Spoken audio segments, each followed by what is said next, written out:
Om Sahana Bhavatu Sahana Bhunaktu Sahavidyam Karvavahe Tejasvinavadhitamastu ma Vidvishavahe.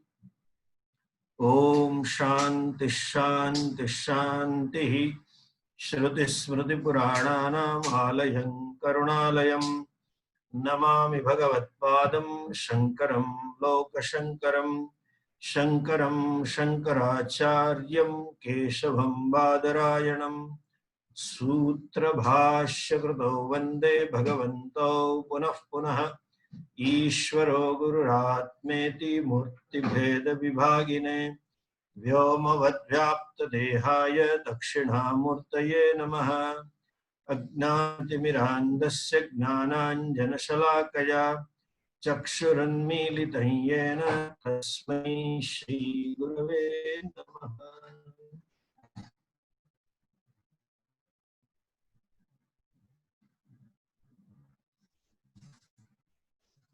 Verse 27, I just chant and then start. Gnanavarjita gnanahina chit gnanamasti kim gnatumantaram.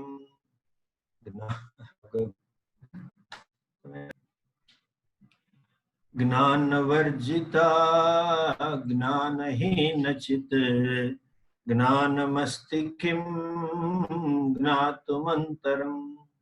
Gnanavarjita gnanahina chit gnanamasti kim gnatumantaram. We saw that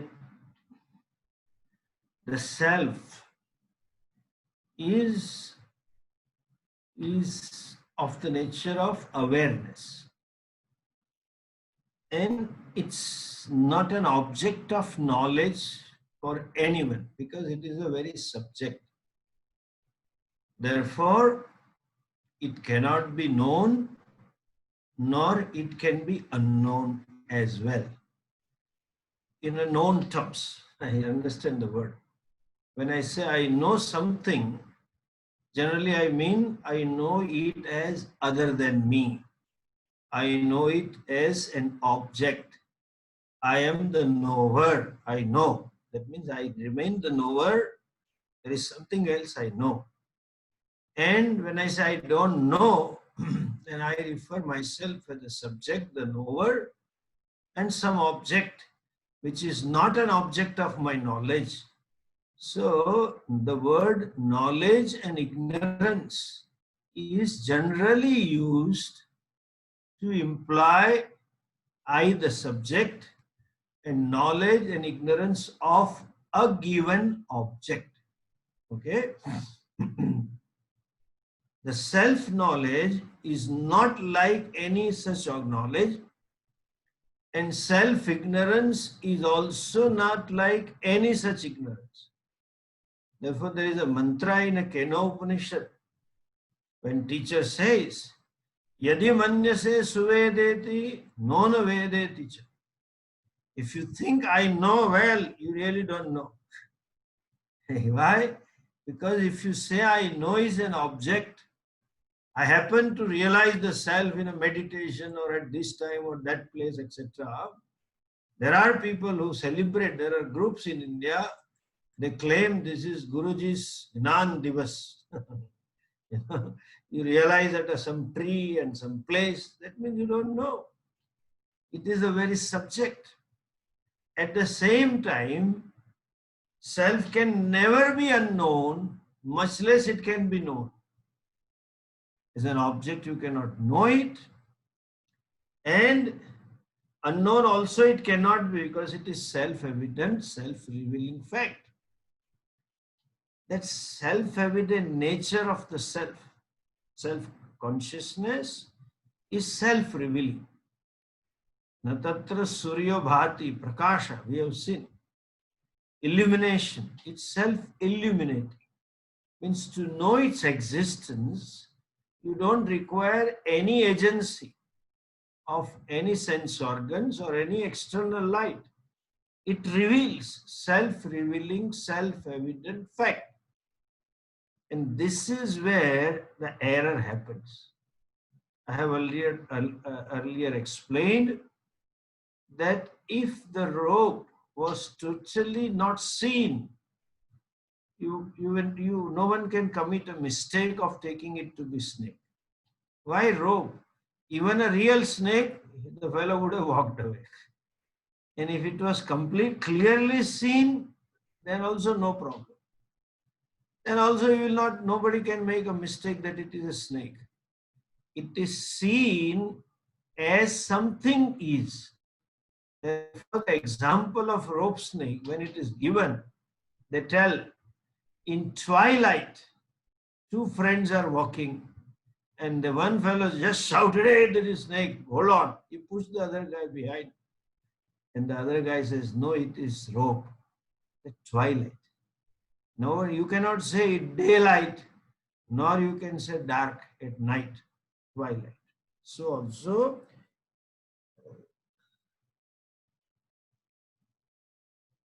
here self is self-evident, and that is mistaken to be physio-psycho-complex, and therefore there is a need for knowledge. That conclusion is carried away, is made by buddhi, and that buddhi has to know. It has to realize that I am not this, that's it. It is not that I am not this, but that idam vritti, the seers in Veda, stands resolved. How? Like from dream, when you wake up, then you realize I am not that, what I saw myself to be in a dream, and this is what I am. So self-knowledge doesn't leave behind the subject-object division, like the self-knowledge after waking up from the dream. Generally, when you say knowledge, it involves subject-object division. Therefore, self-knowledge doesn't leave because gnanamastikim gnatumantaram. Is there anything else to be known? Is there another knowledge? That is awareness. And I have explained pure knowledge. These are all Vishesha Gnana, Gata Gnana, Pata Gnana, Matha Gnana, etc. But all that is possible in the light of pure consciousness, and that is unqualified knowledge, and that is myself. Okay? So, and somebody we just touched upon this verse. Someone may say, Swamiji, I am not much interested in knowledge. I want happiness. What is the use of getting the self? So the next verse, just let us chant again and then we'll proceed.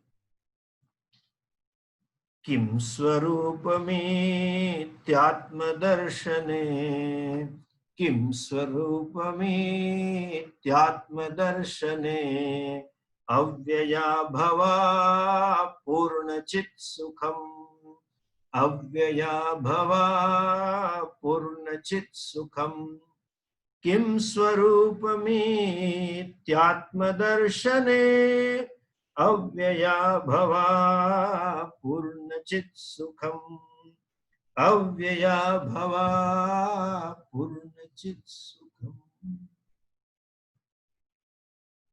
Atmanaha swarupam kim? What is your nature? What is my nature? Iti atma darshane, when this inquiry is undertaken, self-inquiry at the feet of teacher, when you study the Shastra from a competent teacher, and atma darshane sati, when you come to know yourself, what you are, then how do you know yourself? Avyaya bhava purna chit sukham. You realize that what is I am sukham. What is sukham? What is the nature of sukham? Avyaya, imperishable. Abhava, unborn. Apurna, limitless. Sukham. There are three adjectives to sukham. Why there are three? We'll see that later. First, Kim Swarupa Atma Darshan. Last time I said, though we say our pursuit is for happiness,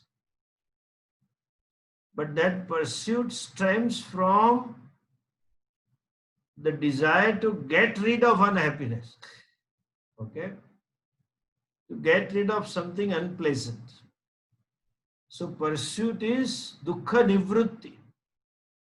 And it is not only dukkha nivrutti, it is not simply that I want to get rid of dukkham, I want to get rid of I that is dukhi. Okay, just see that. I want that conclusion. There is a conclusion on my part. As we saw earlier, self being self-evident lends itself for an error, and buddhi commits an error. In that error, there is infinite ways that buddhi develops self-identity. But like a shruti in a music, or a hidden thread in all identity, or all roles, husband, wife, brother, sister, friend, officer, subordinate, colleague, etc., all the roles, citizen, there is one common identity, that is aham dukhi. So there is a dukhi child, dukhi boy, dukhi girl, dukhi child, dukhi teenage, dukhi youth, dukhi middle age, dukhi old age, dukhi officer, dukhi citizen, dukhi husband and wife, certainly, obviously, and dukhi father and mother, another obviously.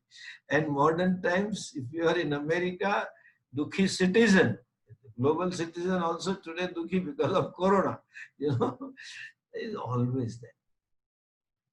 And that is what it is which we want to get rid of. It is not dukkha as such I want to get rid of. I, that is dukhi, that's what I want to get rid of. Now, you may say that means I want to become happy. But experientially, I find myself as happy as well as unhappy. And more so unhappy.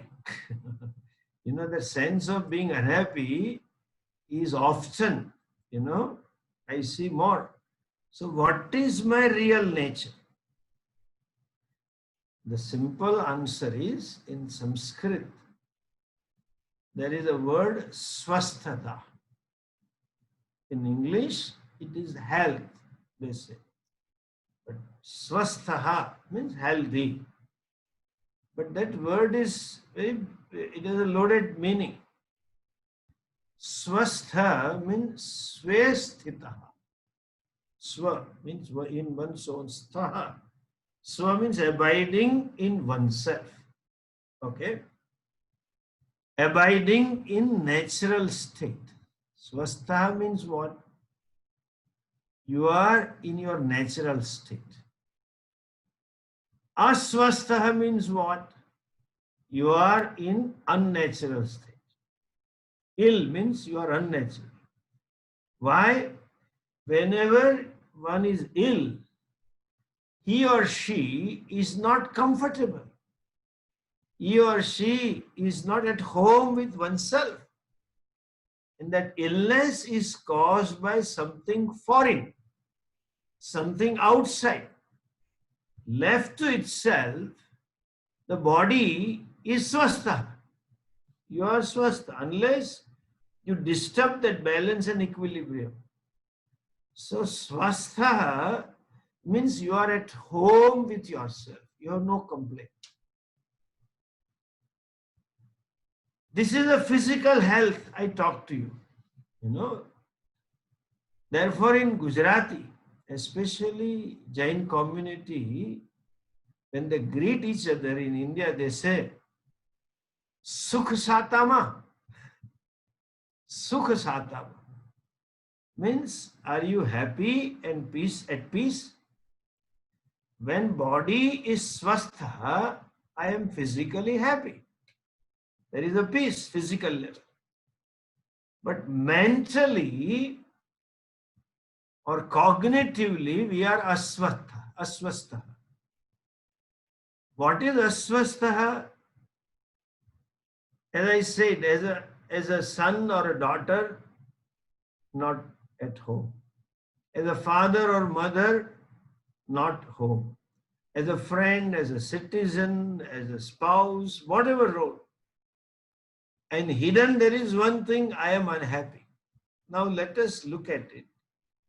Am I at home when I am dukhi, or am I at home with myself when I am sukhi?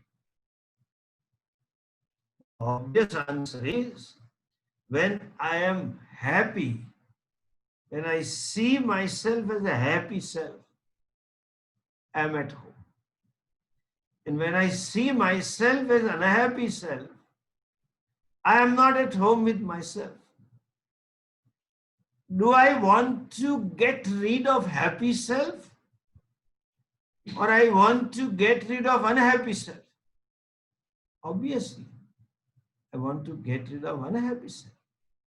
When I am happy, I have no complaint. Exactly like nobody, as Pujya Swami used to say this. This fellow went to a physician and he asked, what's the problem? They said, there is no problem. He says, what? Yes, there is no problem. Why have you come to me? Just check up. What's the problem? There's no problem. Therefore, I have come. And the fellow says, do you have a headache? He says, no. Do you have some migraine issue? He says, no. Do you have back pain? No. Stomach issue? No. Heart? No, nothing. No problem. That's a problem. Then doctor said, I have a problem.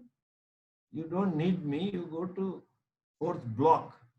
There is one doctor for this.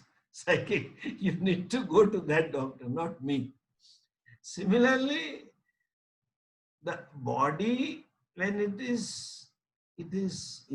gets into the system, some foreign bug, something which is outside, not natural. I want to get rid of it.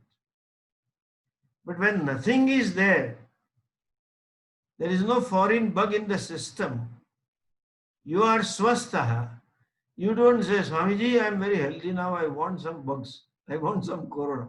Nobody says so.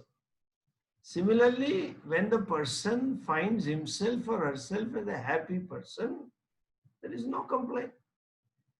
I am unhappy, only thing that I want to get rid of it. Like hot potato, they say, nobody wants to hold on to hot potato, ekadashi potato. They want to get rid of it. So that shows happiness should be natural to me. Though I may not recognize it. Anything, any vastu, rest as it is when it assumes or it gains its own natural state. Like a simple example, just look at this water. Take 2 bowls of water. One you put it on a gas and boil it. One you put it in a deep freezer and make it cool. Then put them back here. The one which was boiled is aswastha because it is not natural state.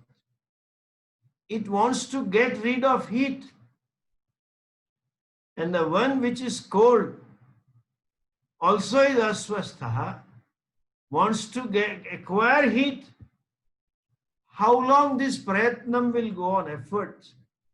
One said, one bowl water trying to get rid of heat, and the other one trying to acquire heat till it attains the room temperature. Once it is in room temperature, that is swastha, because it is natural to it.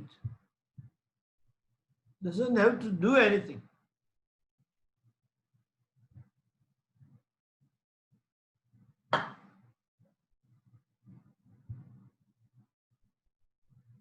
So also, when I gain so-called happiness and get rid of unhappiness, I am swastha.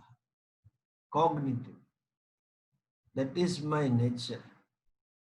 Whether I know or not, that is my nature. Now, please understand. This teaching of Vedanta, you know, the whole teaching is based on our day-to-day experiences.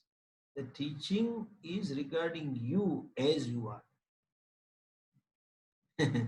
I remember Pujya Swamiji was often given this topic and he used to dislike it. So he will talk or something, Vedanta into day-to-day life. Since there is a problem in day-to-day life, you need Vedanta.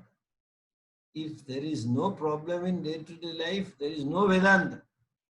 So the whole teaching is unfolding about what I am, my day-to-day experiences, my attitudes, my way of looking at the things. And attitudes and way of looking at the things are based on our understanding, our cognition. Attitudes are born out of cognition, and that cognition, that knowledge is being questioned. Secondly, there is every communication requires a common frame of reference. Unless there is a common frame of reference, no teacher can teach, nor a student can understand. If teacher doesn't have a common frame of reference from the standpoint of the student, he cannot teach. And student also cannot understand common frame of reference between if he or she doesn't have from the teacher, he or she cannot understand. Vedanta is teachings about our experiences. Okay? Now, we have an experience of being happy. Now and then, I see myself as a happy person. There is a conclusion, however momentary. There is a momentary conclusion. I mean, there is a for a long time conclusion that I am unhappy. And some of them feel I am the most unhappy. Nobody is unhappy like me. But then momentarily, I conclude, I am happy. And there is another also, see the grace. In the 15th chapter of Bhagavad Gita, Bhagavan says, Sarvasya chaham hridisannivishtaha mattasmritir gnanam apohanam. He says, forgetfulness is also because of me.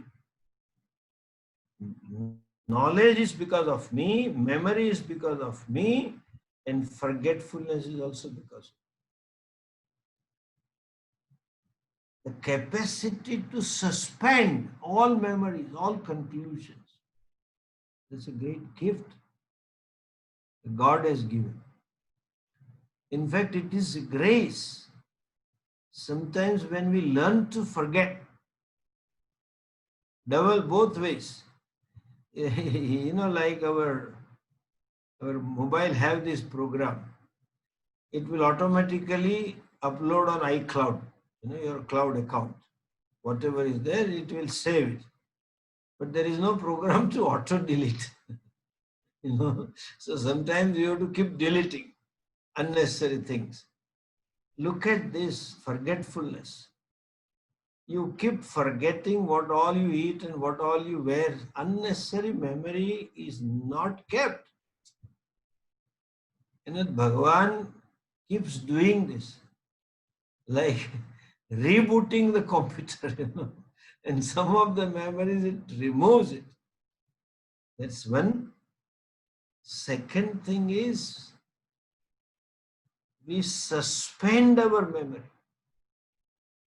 When we go to sleep, you keep in suspension. all your knowledge, all your prejudices, all our notions, all memory. No, no. Some thought may come, about family or business or corona, whatever.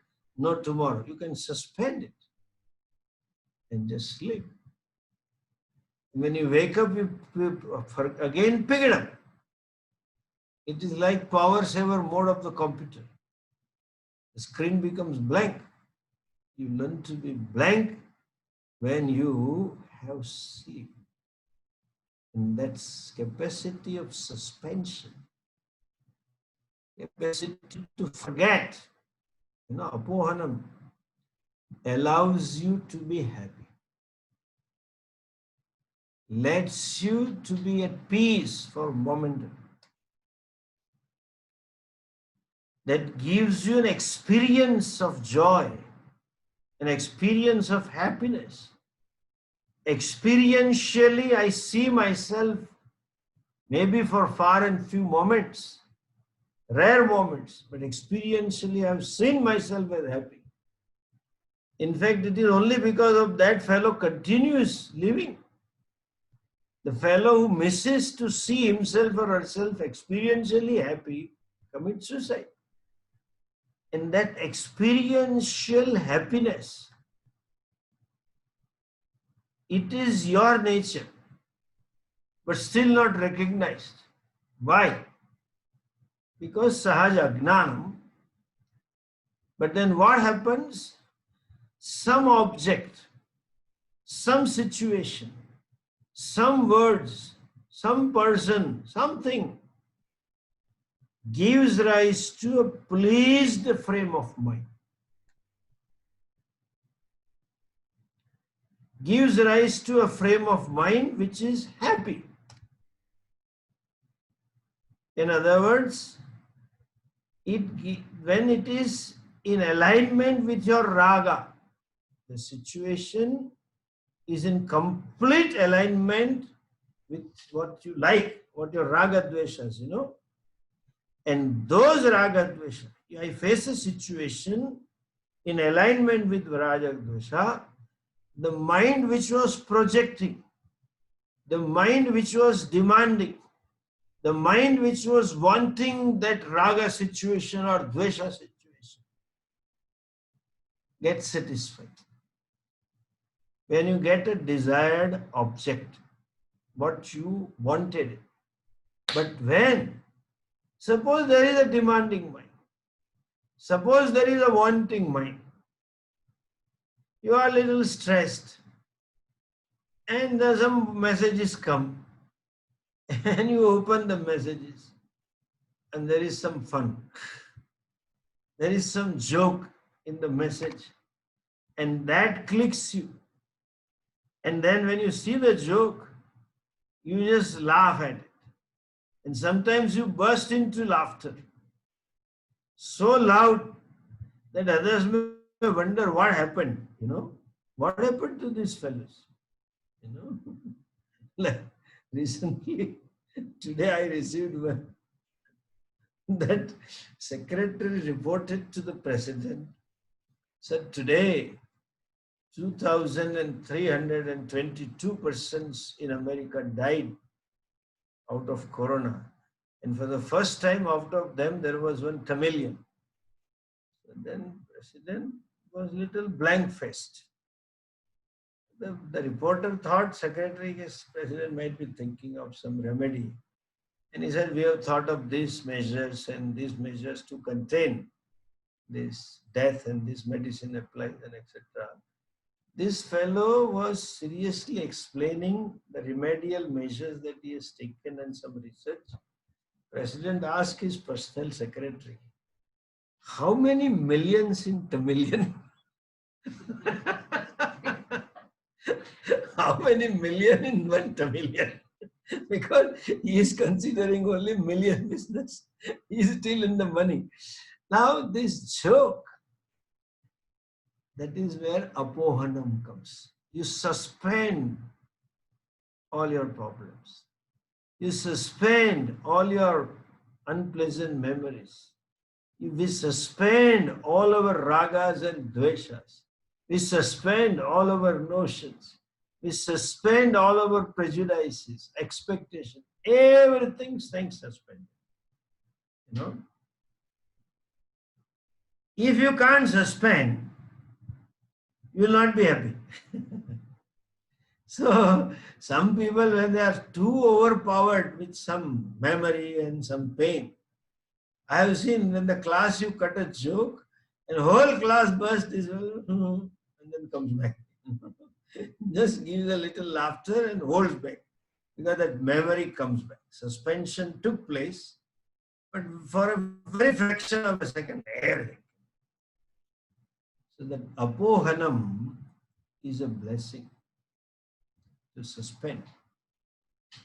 And that moment I see myself happy, and this is the trick of the Maya.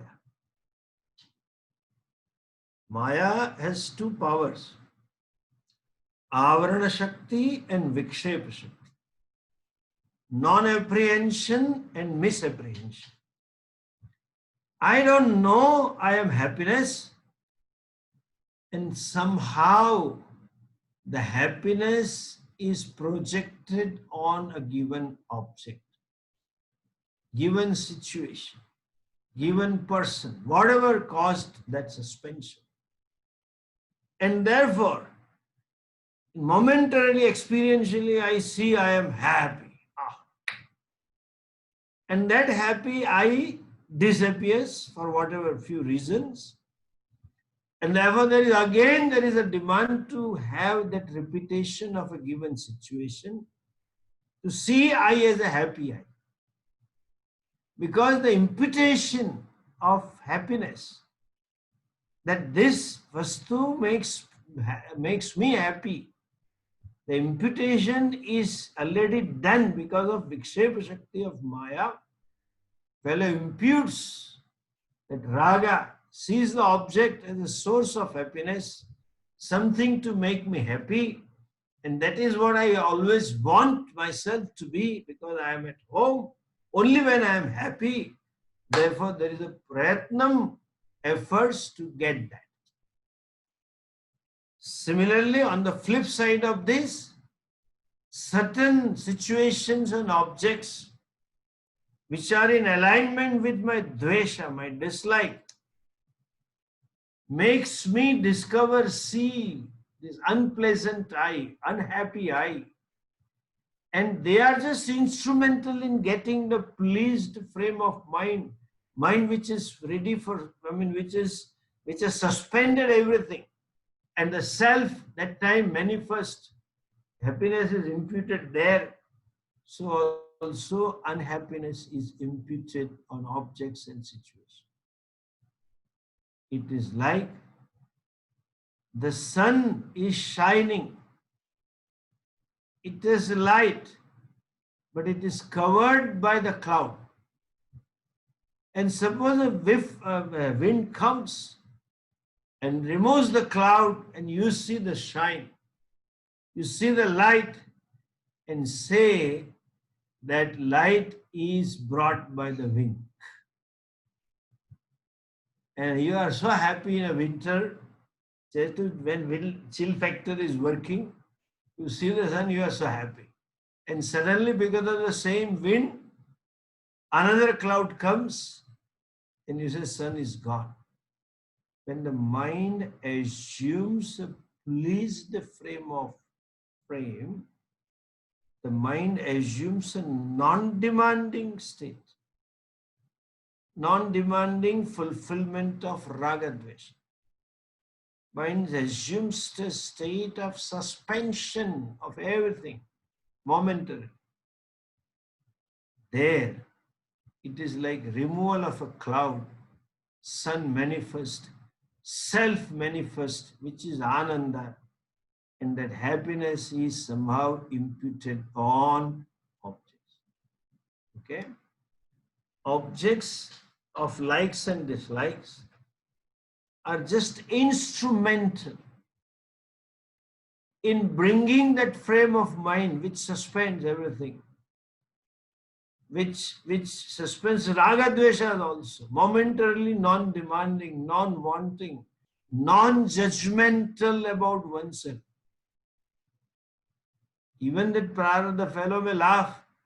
I have seen some people in a depression, you try to make them laugh. Yeah, you are doing this, but my prarabdha is bad. I'm not going to be happy. Even in that moment, that prarabdha is overpowered. My luck is bad, or my spouse is bad, or my job is bad, or boss is bad. I'm never going to be happy. It's so powerful.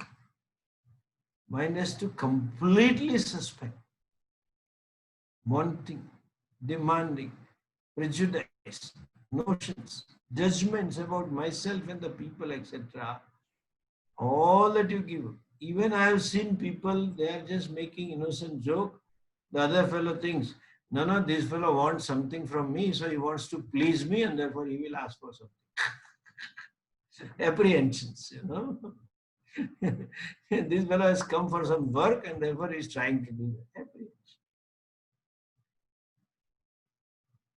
That Sukham is you, that's the blessings that we enjoy, and that's an ideal I, the most wanted I. In a way, ideal I is only the problem because I find myself to be non-ideal I as of now, but that's a real I. And so-called unreal, please understand the word unreal. Unreal means wrong conclusion. That ignorant I is suspended. Experiential is known, and that experiential knowledge about the self is a common frame of reference to reveal the fact that you are that Ananda, Tattvamasi. Okay? It is wrong to say that I have to experience the self, which is happiness. Any experience of happiness is nothing but experience of the self, which is happiness. You don't need a special experience to experience the self. And if you need an experience to experience the self, the question remains, who is the self that experiences that experiential happiness? It's not so. There is no experience without self because it is Chaitanya, the subject. And any experience of happiness is nothing but experience of oneself. Okay? So, this happiness that is obtained experientially is born happiness. Born at a time T1, at a place P1, and in a given situation S1. That is also equally important, you go to a hotel and you like this time, a pleasant time and raining and all that, and you have order your own dish you like most, and it is prepared well. Place is P1 ideal, time is T1 ideal, but in next table someone comes and you have racial dvesha for that person if I cannot enjoy. So this happiness, ordinary happiness, is born. Listen this, there is no ordinary and unordinary, okay? The experiential happiness is born. And that is Atma happiness. That is Atma Ananda. Since it is not recognized, the Vishaya Ananda is Atma Ananda.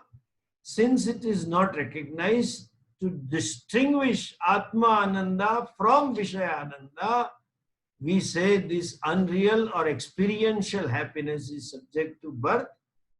Real happiness, Swarupa happiness, which is natural, is not subject to birth. Though I say this, there is only one happiness, okay? There is no unreal happiness and real happiness. There is no Vishayananda and Atmananda. The Atmananda itself is nothing but so-called Vishayananda. The Atmananda is superimposed on Vishaya and then we say it is Vishayananda. Otherwise, there is no Vishayananda. There is no Sukham or happiness from any object. Look at this. There are objects and objects, billions of objects in the world. Billions of people and billions of situations and places and everything. But there is nothing called happiness. This is happiness. There are cakes and breads and things like that. There are cosmetic items and there are things for eyes and ears and music and everything. But this is happiness is not. That means there is no sugar. That sweetness is there in sugar. There is no vastu called having happiness. If there was a vastu, object or a situation or person which has happiness, like the bitter gourd has bitterness. Anyone who eats bitter gourd will find bitter, will taste bitter. So, but then it is not true with any given object. If a person, and suppose eating ice cream, wow, he is expressing as though he is having Brahmananda. But there will be another guy who doesn't want to eat because he has a sore throat, he has an allergy, doesn't want to look at ice cream. Nothing. If ice cream had happiness, it should give you buy ice cream. You should see the people who smoke. And in some moments when they look up and bring out the smoke, it is like our yoga teacher telling, this pranayama teacher telling, breathe in the happiness and breathe out the unhappiness, as though you can breathe in and breathe out. They say, inhale all the good things and positivities.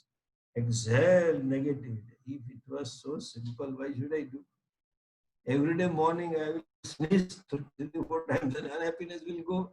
But they make it so mystic. Inhale slowly positive. Take deep breath of positivity. They say that. I don't know what is deep breath. And they change the tone. And then they say, exhale the negativity. It doesn't go. Okay? And after some time, this fellow will have another problem. In spite of so many exhalation, negativity remained here. In fact, these statements sometimes brings out negativity. The fellow is quiet, he is relaxed. He says, now exhale all the negativity. Now he remembers what negativities do I have. So far, he didn't remember that. And then he adds to that. And therefore, this fellow becomes another unhappy person. It doesn't happen that way. Please understand. The Vishaya Sukham is imputed on the object, whereas the Swarupa Sukham, that alone manifests as Vishaya. There is no Vishaya providing Sukham. Otherwise, the smoker feels so happy in exhaling negativities. For example, when he brings out the smoke looking at the sky, and you who don't smoke feel sick. Or in our Gujarat, these masalas, tobacco chewers. They are all ananda. The tobacco had happiness, it should have been given to everybody. It is only imputation. That's subjective. So to distinguish, or this is the methodology of teaching, to negate that Vishaya Sukham. Vishaya is a Sukha. And to bring your attention to Swarupa Sukha. Neti. It is said Swarupa Sukham is abhavam, not subject to birth. Avyayam. Abhava, the verse is Avyaya bhava purnachit sukham. Avyaya means perishable. Both ways, Vishaya Sukham is perishable in both ways.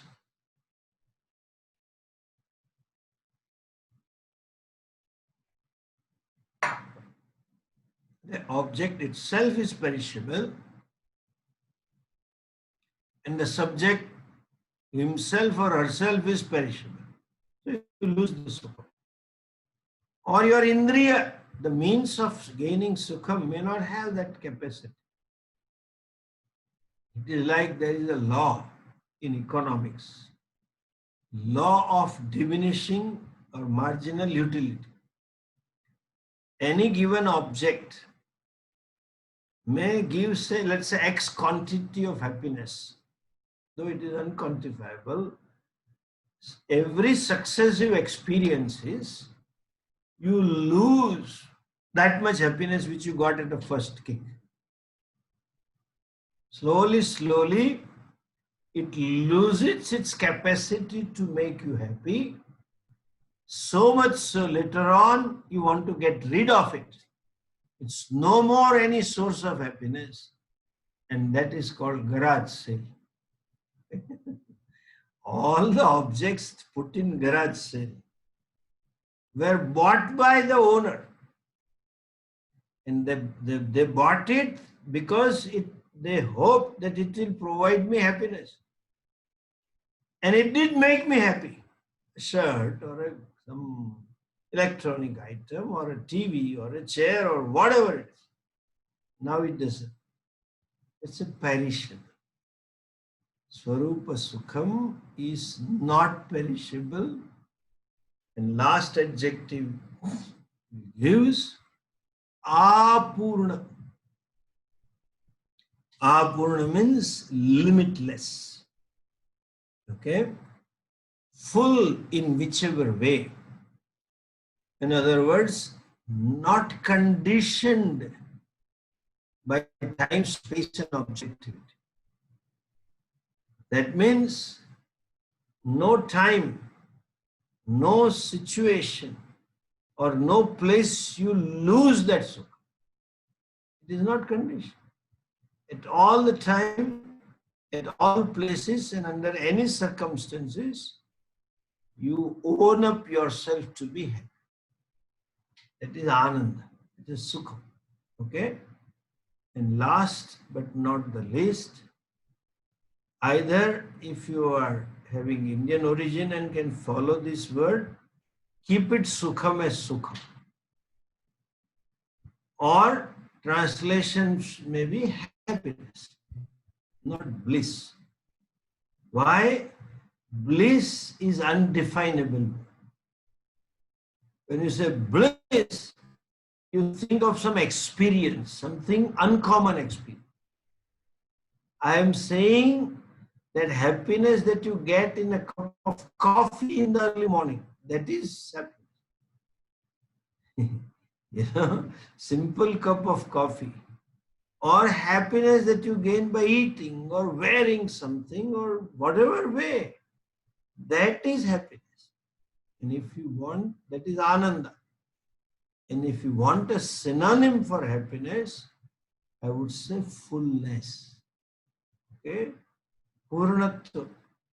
Fullness is a synonym for happiness, not bliss. When you are happy, you feel content. Fullness means content, self-content, self-satisfied, non-demanding, non-lacking. Fullness means I don't lack anything. That means whatever it is okay. I accept it as it is. Even momentary happiness, that is as though born out of as though Vishaya Sukham, those moments you are non-wanting, non-lacking, non-demanding. that is limitless. The fact that I demand, that means I am lacking something. I want, that means I don't have it. Any experience of more happiness is an experience of fullness, experience of limitless, experience of ananta. So there's two words mean the same, two set of words. Sat Chit Ananda, Satyam Gnanam Ananta. So Anantam is limitless. And that limitlessness is happiness. That happiness is you. Avyaya Bhava Purna Chit Sukham. That consciousness is. So far as we talked about that consciousness, which is the very substratum of ahankara, aham vritti, idam vritti, that consciousness which is Atma, we talked about, which is pure gnapti swarupa, pure of the nature of pure knowledge, that is limitless, that is Ananda, and that is all peace. So, avyaya bhavat chit sukham, that is chit sukham. Vishaya sukham is vyaya, Vishaya sukham is bhava, means it comes into being, and Vishaya sukham is apurnam, not apurnam. Apurnam means limited, and apurnam means limitless. So, that is you, and that is pure consciousness, that is Atma. In the next verse, Ramana Maharshi concludes next two verses. The discussion, I think we'll take it up tomorrow, and I hope to conclude the text tomorrow. Okay?